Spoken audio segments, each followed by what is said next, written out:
The ANC's National Executive Committee, the NEC, has for decades been more than just a meeting room. It is the inner seat of power, where strategy is whispered, unity enforced, and dissent buried before it ever reaches the public eye. To outsiders, the NEC symbolizes discipline and control, the beating heart of a party that has ruled South Africa for 30 years. But this week, that heart skipped a beat. Behind the doors that usually guard secrets, chaos erupted. The chamber did not resemble a council of elders guiding a nation but a battlefield. Screams echoed, accusations flew, and anger ran so raw that even seasoned comrades sat frozen, unsure whether to intervene or watch history unfold. At the center stood two titans of the ANC, President Cyril Ramaphosa, long praised for his calm but criticized for his caution, and Secretary-General Fikile Mbalula, fiery, unfiltered, and unwilling to bite his tongue. What should have been a routine NEC meeting turned into something far more dangerous, a stage where whispers became open rebellion, and the image of ANC unity shattered in a single afternoon. Loyalists looked away in pain, some nodded silently, others exchanged nervous glances. For the first time, it seemed Mandela's party might no longer hold itself together. The clash began not with shouting, but with a question. A sharp, deliberate challenge about the ANC's slipping grip on the people and the looming humiliation of elections. The room grew heavy. Papers rustled, chairs creaked, but no one spoke, until Mbalula struck like lightning. He slammed the table and boomed, "Comrade President, you are too soft." Gasps rippled through the chamber. Few had ever dared confront Ramaphosa so directly in that sacred room. Mbalula pressed on, voice rising. "This party cannot afford weak leadership. Our people sit in darkness, our youth stand in unemployment lines, our communities cry for safety, and what do they see from us? Hesitation. Excuses. Paralysis." The silence that followed was louder than any outburst. Some NEC members avoided Ramaphosa's eyes. Others shifted in their chairs like sitting on knives. A few nodded in quiet agreement, more dangerous than any shouted words. Years of whispered frustrations were now on full display. Ramaphosa, usually the picture of calm diplomacy, froze. His jaw tightened, his hands clenched, and then he cracked. His reply cut through the air like glass. "You will not lecture me on leadership," he thundered. "I have carried this organization through storms that would have broken lesser men. I held this party together when it was ready to split at the seams. I will not, I repeat, will not, tolerate disrespect from my own Secretary-General." The room exploded into chaos.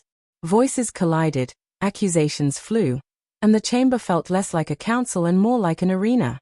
Unity, discipline, identity, all trembled on the edge of collapse. Members raised hands, pleading for calm. Others sat frozen, realizing a line had been crossed. The president's authority was being ripped apart in real time. Then came the moment that will be remembered for years. Ramaphosa rose abruptly, fury carved into his face. He slammed his folder shut, the crack echoing like a gunshot. "I will not remain in a meeting where my integrity is under attack," he declared. And with that, the president turned his back on his own executive, storming out as his footsteps echoed down the corridor like the sound of history closing a door. The NEC chamber fell into stunned silence. Senior members exchanged glances, knowing they had just witnessed a fracture too deep to ignore. Within an hour, the story had slipped beyond those guarded walls. In Johannesburg cafes, people murmured in disbelief. On crowded taxis, commuters scrolled through breaking alerts. In townships, whispers spread with the evening wind. The president walked out on his own party. Speculation erupted. Was this the beginning of the end? Was the last fragile glue holding the ANC together finally coming undone? The opposition pounced. John Steenhuisen of the Democratic Alliance smirked on camera. "The ANC is eating itself alive while South Africans suffer. They fight each other instead of fixing Eskom, unemployment, or crime." His jab landed with precision, amplified across every news bulletin. Julius Malema went further, declaring, "Ramaphosa has lost control of his party and of the country. The ANC is in free fall. Soon the people will bury it." His words spread like wildfire, fueling the sense of collapse. Inside the ANC, whispers grew louder. Some argued Mbalula's outburst was reckless and humiliating. Others quietly praised him as courageous, saying he spoke the truth, that Ramaphosa was too hesitant to lead the ANC into its toughest election yet. For ordinary South Africans, the fallout felt like betrayal. While their leaders clashed in gilded boardrooms, they still sat in the dark. Their stoves cold, their taps dry, their wallets empty. Ramaphosa's walkout did not just fracture the ANC, it confirmed what many already feared. The ruling party was too busy fighting itself to fight for the people. Analysts scrambled to interpret the drama. Political thinker Aubrey Mattokey warned bluntly, the NEC is supposed to embody collective leadership. When the president himself storms out, it signals not just anger, but the breakdown of unity. And unity is the one thing the ANC cannot afford to lose. On social media, outrage poured in. High voltage. They shout at each other while we sit in the dark. Another voice echoed, high voltage. Our children are hungry. Our businesses are dying and they trade insults. It was more than anger, it was disillusionment. Liberation's promise had become a cage of petty feuds. Now the question looms, can Ramaphosa and Mbalula repair the fracture, or has the storm already begun? Some insiders urge Ramaphosa to tighten his grip, to assert authority with an iron fist.